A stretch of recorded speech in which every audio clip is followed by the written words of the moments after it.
I think the thing that the discussion reminded me of is the importance of making the security message personal for the staff, the users that you're trying to educate and communicate with.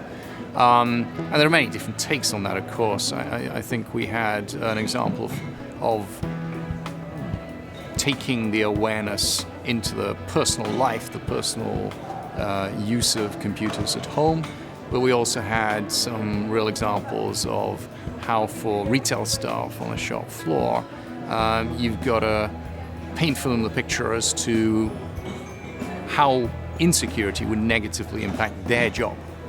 So I guess that was the big, I call it reminder for me, because it's something that I've tried to wrap into my awareness efforts in the past with varying success, I should say. But it's easy to forget because there's so much to tell them about security. I think for us, with the sort of staff that we have, the creative and sales orientation in general of the staff, we have to make it exciting. We have to make it something that really grabs the attention, and therefore you've got to play on a number of key themes which make it, if you like, relevant to them. One of which is draw the link with the personal life.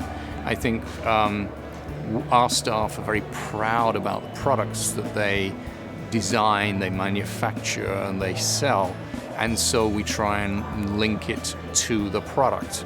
But in the end, what's the biggest motivator we found is does doing it the secure way allow them to do their job better?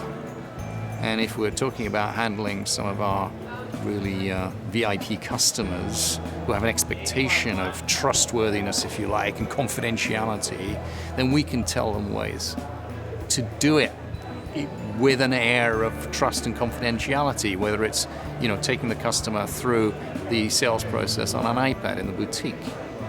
Do it a way that doesn't look as though you're just stumbling around with their name and address and so on. Ask them to double check, ask them are they sure they're okay with taking that sort of sensitive information. Make it clear that you are aware it's very sensitive. Frankly, there are a lot of unsolved challenges. I mean, that's what makes it such an exciting industry to work in, and I've been in security for 25 years already. But if you press me, my biggest unsolved challenge actually is how do I get all of the myriad of really good solutions on offer from the sorts of vendors who are here at the InfoSec show represented today, how do I get their solutions to work properly together? Because every one of them is a perfectly valid solution, particularly the small, new ones. They're really clever solutions. But most of my time as a security professional for the last 25 years, I've had to glue together 10, 20, 50, 100 different solutions from different vendors. Now, it may be a bit much to ask them to make their solutions work together, but we've had a degree of consolidation in the industry, and even some of the vendors who've consolidated solutions, their solutions don't work well together, and I end up spending that really precious thing, which is my manpower, on making the solutions work together. That's an unsolved problem.